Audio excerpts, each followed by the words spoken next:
एक ऐसा प्राणायाम जिसे अगर आप हर दिन सिर्फ 5 मिनट कर लेते हैं तो इससे आपकी लाइफ के अंदर जो स्ट्रेस है, एंग्जाइटी है, ओवर थिंकिंग है और डिप्रेशन जैसी बहुत सारी चीज़ें सही हो सकती है। मैं बात कर रहा हूँ भ्रामरी प्राणायाम की। एम्स में हुई स्टडी में केवल 5 मिनट के भ्रामरी प्राणायाम के एक सेशन से हार्ट रेट में हो रहे उतार चढ़ाव में सुधार पाया गया, जिस पर मॉडर्न साइंस ने भी बहुत सारी स्टडीज करी है। एक भ्रामरी किया मैंने, absolute only one, single bhramari, तो जो एक ही बार, बस एक ही बार। और उन स्टडीज का जो रिजल्ट था वो बहुत ही ज्यादा चौंका देने वाला था। मान लो मेरा 100 बीटा था, beta is for focus, concentration, so 100 था, वो सीधा 1000 हो गया। 10 टाइम्स जंप हो गया उस बीटा में। एक सिंगल भ्रामरी, सिंगल भ्रामरी। भ्रामरी एक ऐसा प्राणायाम है जिसे आज की दुनिया में हर इंसान को करना चाहिए, लेकिन बहुत कम लोग ऐसे हैं जिनको इस एक्टिविटी के बारे में पता है, क्योंकि ज़्यादातर लोग अपनी लाइफ की भाग दौड़ में इतना ज़्यादा खो चुके हैं कि वो खुद को भूल चुके हैं। वो भूल चुके हैं कि 5 मिनट की एक एक्टिविटी से उनका जो माइंड है, उनकी जो लाइफ है, वो एकदम शांत और स्टेबल हो सकती है। इसलिए मैं इस वीडियो को सभी एज ग्रुप के लोगों को ध्यान में रखते हुए बना रहा हूँ, और ख़ासकर स्टूडेंट जो अभी अपने स्कूल, कॉलेज या फिर कंपटीशन एग्ज़ाम की तैयारी कर रहे हैं। ये वीडियो खासकर उन स्टूडेंट्स के लिए भी है, क्योंकि स्टूडेंट के लिए ये एक्टिविटी बहुत ज़्यादा ज़रूरी है। इस वीडियो के अंदर हम भ्रामरी प्राणायाम को बहुत ही डिटेल में समझेंगे और उन गलतियों के बारे में भी बात करेंगे जो भ्रामरी करते वक्त 90% लोग करते हैं। और साथ ही हम भ्रामरी प्राणायाम से होने वाले फ़ायदों के बारे में भी बात करेंगे जो बहुत ही कमाल के हैं। तो चलिए फिर करते हैं शुरू। इस एक्टिविटी को करने के लिए सबसे पहले आपका जो पेट है वो एकदम साफ होना चाहिए। अगर पेट साफ नहीं भी है तो भी कोई दिक्कत नहीं है, लेकिन अगर पेट साफ होगा तो आपको ज़्यादा फायदा मिलेगा। इस एक्टिविटी को करने के लिए आप कहीं पर भी बैठ सकते हैं, अपने बगीचे में, अपनी छत पर, कमरे में, कहीं पर भी। लेकिन अगर आप फ्रेश हवा में बैठकर इसे करते हैं तो ये आपके लिए ज़्यादा बेनिफिशियल होगा। ओके, तो अब आपको अपने आसन पर कुछ इस तरीके से सुखासन में बैठना है। आप पद्मासन, सिद्धासन या फिर वज्रासन में भी बैठ सकते हैं, लेकिन अगर आप एक बिगिनर है तो आपको सुखासन से ही इसे स्टार्ट करना है। अब आपको यहाँ पर ये ध्यान रखना है कि आपकी जो कमर है वो एकदम सीधी होनी चाहिए। इस प्राणायाम को करने के लिए हम एक मुद्रा का यूज करते हैं जिसका नाम है क्षणमुखी मुद्रा। अब ये जो क्षणमुखी मुद्रा है, इसके अंदर हम अपनी बॉडी के 6 द्वारों, जैसे 2 आंखें, 1 नाक, 1 मुंह और 2 कान, इन 6 द्वारों को हम अपने हाथों की उंगलियों से कुछ इस तरीके से बंद कर देते हैं ताकि हम बाहरी दुनिया से डिस्कनेक्ट हो जाएं और जो अंदर हमारे वाइब्रेशन चल रहा है उसको सही तरीके से महसूस कर पाएं, उस पर सही तरीके से ध्यान केंद्रित कर पाएं। अब इस मुद्रा को करने के लिए हम अपने हाथों के इन अंगूठों को अपने कान का ये जो भरा हुआ हिस्सा है यहाँ पर कुछ इस तरीके से प्रेस करेंगे।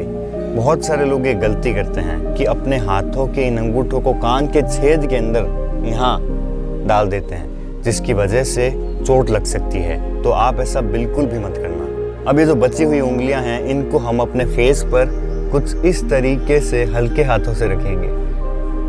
अब बहुत सारे लोगों को यहाँ पर कंफ्यूजन होता है कि जो उंगलियां हैं उनको ऊपर रखना है ऐसे कुछ इस तरीके से, या फिर नीचे रखना है कुछ इस तरीके से। तो यहाँ पर हमें ये समझना है कि चाहे उंगली ऊपर हो या नीचे हो, हमें जो मेन चीज़ है इस प्राणायाम की वो है मुंह से वाइब्रेशन निकालना। यानी आपको अपने मुंह से म की ध्वनि निकालनी है, और वो भी मुंह बंद करके। ये जो वाइब्रेशन है यही इस प्राणायाम का सबसे ज़्यादा मेन पॉइंट है। तो आप इस मेन पॉइंट को समझ गए तो बाकी चीज़ें इतनी ज़्यादा काम नहीं आएगी। अगर आप अपने फेस पर फिंगर्स को रखने में कंफर्टेबल नहीं है तो आप खाली कान बंद करके इस प्राणायाम को कर सकते हैं। हम दोनों तरीके से समझने की कोशिश करेंगे। तो सबसे पहले हम क्षणमुखी मुद्रा से इस प्राणायाम को करते हैं। ओके, तो सबसे पहले हम अपने फिंगर्स को कुछ इस तरीके से अपने फेस पर रखेंगे और अंगूठों से अपने कान को बंद करेंगे। गहरी लंबी सांस लेंगे और मुंह बंद करके माँ की ध्वनि निकालेंगे।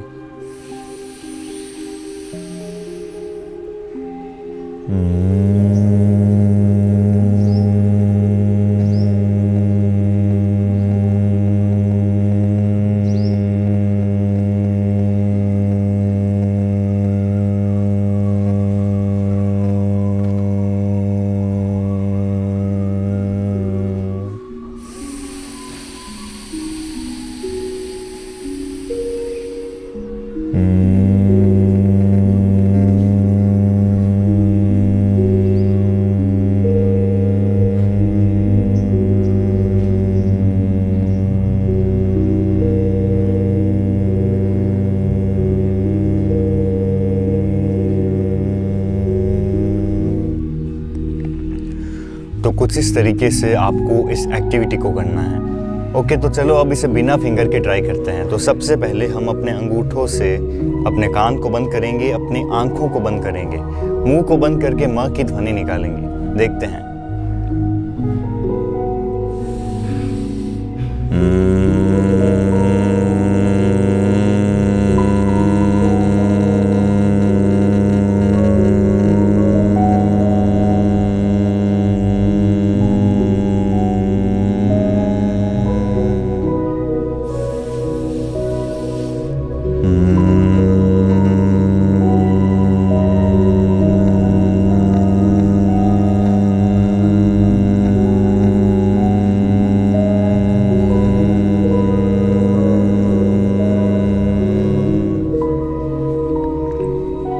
तो कुछ इस तरीके से हम इस एक्टिविटी को करेंगे।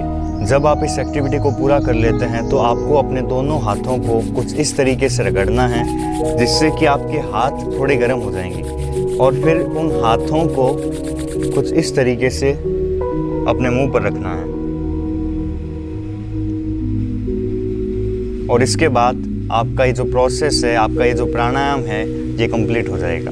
अब आपको यहाँ पर ध्यान ये रखना है कि जब आप गहरी सांस लेकर म की ध्वनि से वापस सांस को बाहर छोड़ते हैं तो आपको एकदम धीमी गति से इस काम को करना है। मतलब आपका जो साउंड है वो एकदम धीमा निकलना चाहिए।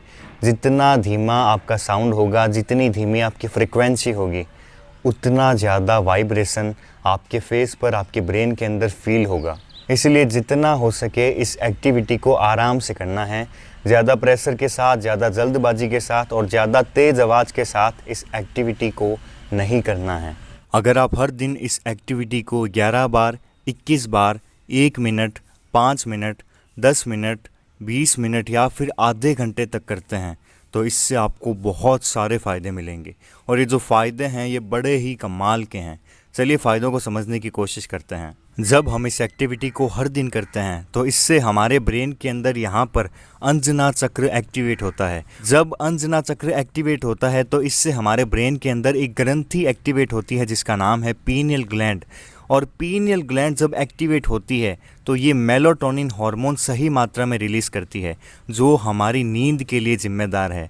यानी बहुत सारे लोगों की स्लीप साइकिल डिस्टर्ब हो जाती है क्योंकि वो रात को स्मार्टफोन चलाते हैं, जिसकी वजह से ब्रेन तक सिग्नल पहुंचता है कि अभी तक दिन है, रात हुई नहीं है, और उनकी जो नींद है, उनकी जो स्लीप साइकिल है वो पूरे तरीके से डिस्टर्ब हो जाती है। लेकिन अगर वो इंसान हर दिन इस एक्टिविटी को करता है तो इससे उसकी जो पीनियल ग्लैंड है उससे सही मात्रा में मेलाटोनिन हार्मोन रिलीज़ होगा, जिसकी वजह से उसकी जो स्लीप साइकिल है वो पूरे तरीके से सही हो जाएगी। देखो, बहुत सारे लोग ऐसे हैं जिनकी आवाज़ बहुत ज़्यादा पतली है जिसकी वजह से लोग उनका मजाक उड़ाते हैं। अब ये लोग अगर इस प्राणायाम को हर दिन करते हैं तो इससे क्या होगा कि इनके गले से लेकर इनके ब्रेन तक वाइब्रेशन होगा, और वाइब्रेशन की वजह से इनका जो गला है, गले की मसल्स पहले से ज़्यादा स्ट्रॉन्ग हो जाएगी, और गले की मसल्स मजबूत होने की वजह से उनकी जो आवाज़ है वो पहले से ज़्यादा गहरी और वज़नदार हो जाएगी। इस प्राणायाम को रेगुलर करने से हमारी जो आँखों की रोशनी है, जो शार्पनेस है आँखों की, वो पहले से ज़्यादा इम्प्रूव हो सकती है। बहुत सारे लोग हैं जिनको आँखों की अलग अलग तरह की प्रॉब्लम्स है, अगर वो इस एक्टिविटी को हर दिन करते हैं तो इससे उनको फ़ायदा मिल सकता है। जब हम इस प्राणायाम को हर दिन करेंगे तो इससे हमारी जो फेस की मसल्स हैं उन पर वाइब्रेशन होगा, और वाइब्रेशन होने से वो पहले से ज़्यादा टाइट हो जाएगी और हमारे फेस पर एक ग्लो आ जाएगा। यानी हम ये बोल सकते हैं कि इस प्राणायाम को रेगुलर करने से हमारी जो एजिंग है वो पहले से ज़्यादा स्लो हो सकती है। देखो, आज इस दुनिया में ऐसे बहुत सारे लोग हैं जो डिप्रेशन में हैं, बहुत सारे लोग ऐसे हैं जो तरह तरह की मेंटल प्रॉब्लम यानी मानसिक रोगों से जूझ रहे हैं।